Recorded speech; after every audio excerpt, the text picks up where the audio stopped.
Hello everyone and welcome to this video. Today we are doing something a little bit different. We are making a budget PC gaming build, all for a grand total of $90. So, let's get started. So as far as where the components came from, first off we did get our graphics card and some RAM from eBay. However, the RAM we did not end up using. You'll find out why later on in the video. Other than that, the rest of the components actually came in the form of a pre-built computer that we purchased off of a website called GovDeals. GovDeals is a website where the government actually sells off their old assets.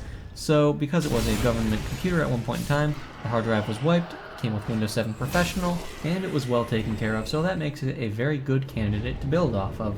So all things considered, the graphics card cost $63, the RAM cost $27, and the computer itself cost $27 as well. However, like I said earlier, because we did not end up using that RAM, we were able to shave off another $27 from our build cost, dropping it down to a grand total of $90, which is quite impressive if I do say so myself. So at a grand total of $27 for this, we got a whole hell of a lot. We got everything that we needed aside from the graphics card itself for that price. We got an i5 650 that's clocked at 3.2 gigahertz. It's dual core, but it does have hyper-threading, so we're good on that. We also have it with a little wind tunnel-y thing to help with better airflow.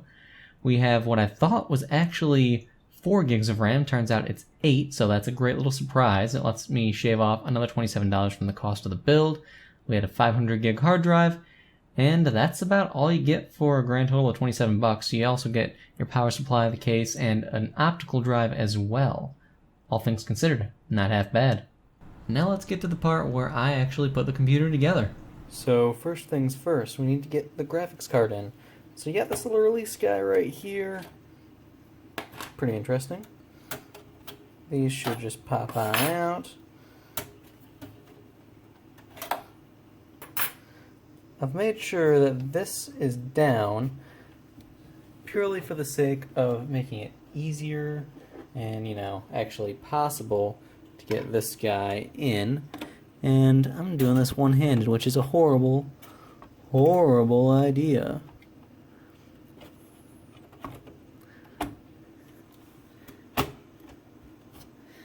And we are in.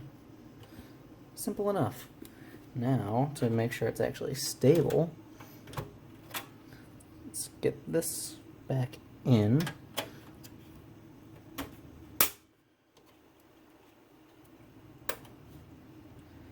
And ta-da, we have a graphics card. Next, we need to do the RAM, which I have already taken the liberty of loosening, so we should just be able to lift up on that. Oh yeah, look at that crucial... Hold up a second. That's 4 gigs right there. So if that's the case, these are 4 gig sticks. There's already 8 gigs in here.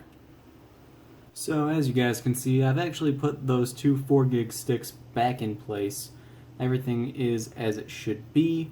We've got our graphics card in there, and as you can kind of see, the system fan, CPU cooler is running, meaning the computer itself is on. That said, we received this warning, hey, your chassis is open. We have a sensor right over here. We got a little button. You can probably hear me clicking it. We're going to trick that by just sliding this in place, making it think that the chassis is closed. Simple enough. And there we have it, guys. We are starting Windows. Everything is peachy.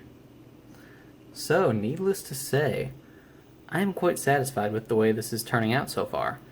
We were able to shave off an additional $27 due to the way that it was marked on their website being inaccurate. On top of that, we have a pretty interesting case with that little sensor right there. I'm surprised with how good that sensor is. In fact, I'm actually going to just take away that thing that we shoved in there. No need to have it in there if it's not going to work. And we are in. That said, we need to install some drivers, but we are in, and wow, that looks bad. And a few minutes later, we are up and running with Dark Souls 3.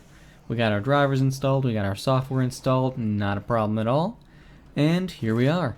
So we're playing the game at the moment at 1080p, and as you can see, we're averaging around 40 frames per second, which is solid, especially considering the fact that we have the game's graphics settings at high settings. We don't have it at low or at medium. We haven't customized it in any way. This is just straight up standard high settings across the board. So that's good to know, and I did test it, but I did forget to record it, and now that the computer's put away, I'm not going to take it back out. Sorry about that. Shame on me. You'll just have to take my word for it. But I did drop the game down to 720p, and I did push it up to max settings at 720p, and I was able to get a solid 60 frames per second. I would personally do that over 1080p 40 frames, just because I feel like the extra frame rate is extremely beneficial, and I think that most people would probably agree with me on that. But either way, this is great. I have no complaints at all, none whatsoever. And now we come to the downsides of doing a build like this. First off, your hardware is older. I mean, the computer, the baseline that we started with was from 2012. That's gonna be something to really keep in mind. You have no warranties, you're buying the second hand, you don't know how hard this hardware was pushed originally by its original owner. And in this case, the original owner was the government, so it was either used a lot or not at all. Just saying. It is what it is, guys. On top of that, though, it's a risk. So I think it's one worth taking, especially since you're getting all of this computer for a fraction of the cost. It's really worth giving a shot. But either way, that's up to you. Other than that, though, the only other downside to this particular build is that it does not have any Wi-Fi. So you can get around this by adding an internal network interface card, or you can buy one of these little guys right here, a little USB dongle type Wi-Fi adapter. This guy right here that I used is a Linksys AC600. It came for free with my Linksys AC5400 router. However, it retails for $50 normally, and Asus makes one that is an AC1200 that's actually like literally half the size of this thing. You literally can just cut off everything below my fingers right there, and below the fingernail I should say, and it retails for $40. So it's a thinner profile, sits more flush with the case, doesn't, stick out as much, and it's a more powerful signal. So, just saying. And it's $10 cheaper, so hey, who's going to complain about that? But at the end of the day, those are really the only downsides to this particular build. Of course, it will struggle with some more intensive games, but to get started, you're in good shape. And there you have it, guys. That was the $90 budget PC gaming build. So, let me know what you guys think about this. If you want me to do more videos like this in the future, let me know in the comments. I would be more than happy to do it. I love working on computers. I love talking about computers. It's something that I've always enjoyed doing, and I'd like to bring it to you guys. So let me know what you guys think. I hope you enjoyed it. If you have any plans for PC builds in your future, let me know. I am always down to talk about this sort of stuff. Always. And if you have any questions on them, or if you're playing something you're not certain of, so on and so forth, give me a shout. I'll reply to the comments as soon as I can and do what I can to help you out. So, thank you guys for watching.